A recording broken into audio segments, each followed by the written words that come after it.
కిచెన్లో లక్ష్మి పని చేసుకుంటూ ఉంటుంది. అయితే ఇక వాళ్ళ అత్తయ్య అరవింద అన్న మాటలు తలుచుకుంటూ ఉంటుంది.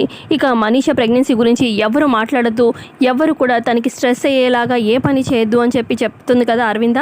ఇక మాటలు తలుచుకొని అత్తయ్య గారు ఆల్రెడీ వార్నింగ్ ఇచ్చారు మనీష విషయంలో.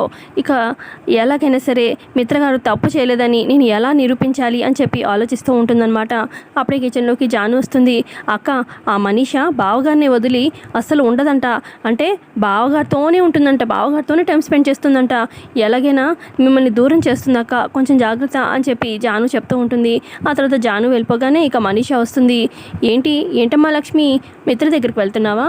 మిత్రతో నేను తొలి రాత్రి ఎలా చేసుకున్నానో అలా ఇవాళ కూడా ఉండబోతున్నాను.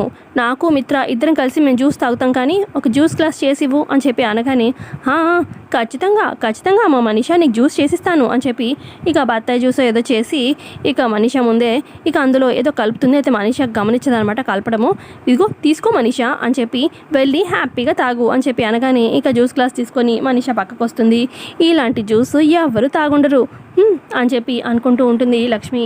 కమింగ్ ఎపిసోడ్లో ఏం జరగబోతుంది, దీనివల్ల ఇంకేమైనా గొడవ జరగబోతుందా, ఏమవబోతుంది తెలుసుకుందాము. వీడియో నచ్చితే ఖచ్చితంగా లైక్ చేయండి. Thanks for watching.